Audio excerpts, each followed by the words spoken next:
آپ نے سنا ہوگا حضور نے سورہ رحمان کے بارے میں فرمایا ہے، سورۃ الرحمان عروس القرآن، یہ سورہ رحمان جو ہے یہ قرآن کی دلہن ہے۔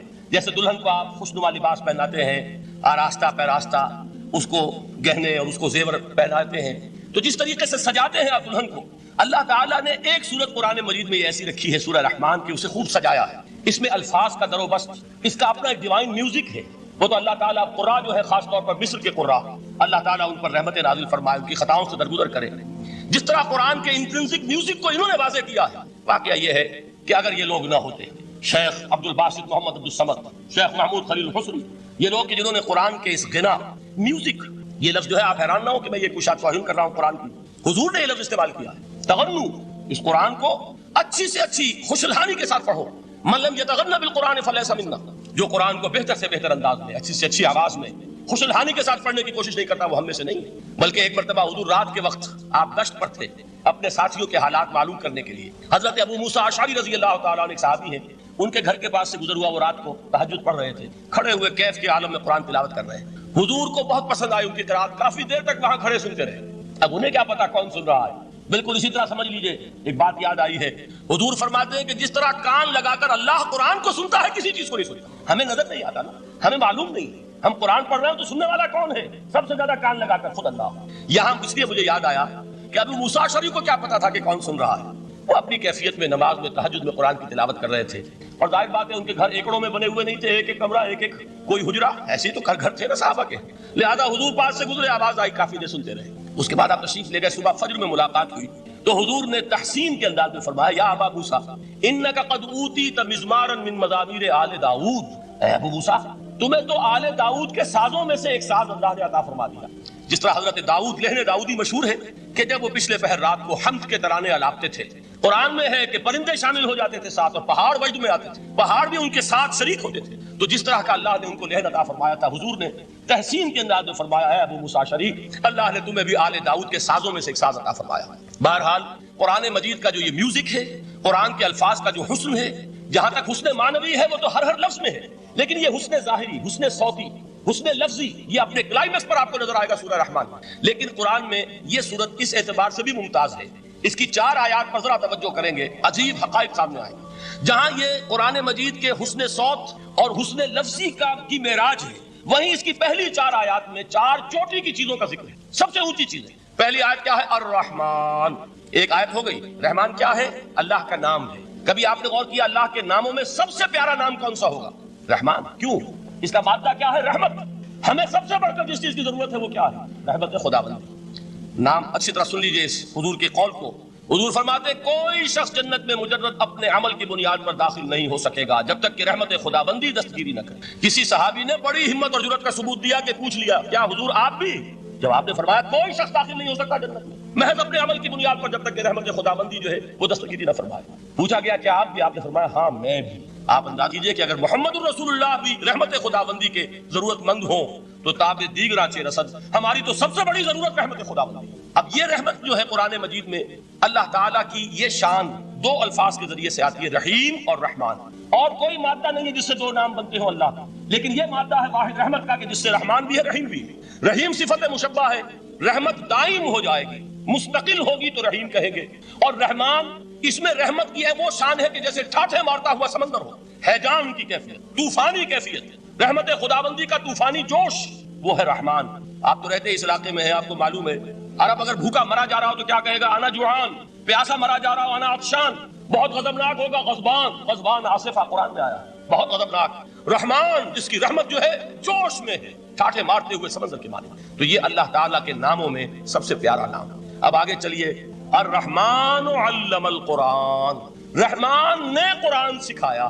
رحمت خداوندی کا سب سے بڑا مظہر، رحمان کی رحمانیت کا سب سے بڑا مظہر قرآن ہے۔ ان میں جو منطقی ربط ہے اس کو سمجھتے جائیے۔ اچھا آپ یہ سوچئے، جو علم بھی انسان کو حاصل ہوا وہ کس نے دیا؟ اللہ نے۔ سائنس کا علم کس نے دیا؟ اللہ نے۔ علم آدم الاسماء کلھا، وہ علم الاسماء جو حضرت آدم کو دے دیا گیا تھا ازل میں، یہ اسی کا ظہور ہے، یہ اسی کی ایکسفولیشن ہے جو ہو رہی ہے اور ہوتی رہے گی ابھی۔ اور دوسرے علم ہے وہ کس نے دیا؟ اللہ نے۔ لا یحیطون بشیء من علمہ الا بما شاء، مخلوق میں سے کوئی اللہ کے علم میں سے کسی شے کا احاطہ نہیں کر سکتا مگر وہ جتنا اللہ دینا چاہے۔ لیکن یہ کہ تمام علوم میں چوٹی کا علم قرآن۔ نوٹ کرتے جائیے، چوٹی کی چیزیں جمع کیجیے۔ اللہ کے ناموں میں چوٹی کا نام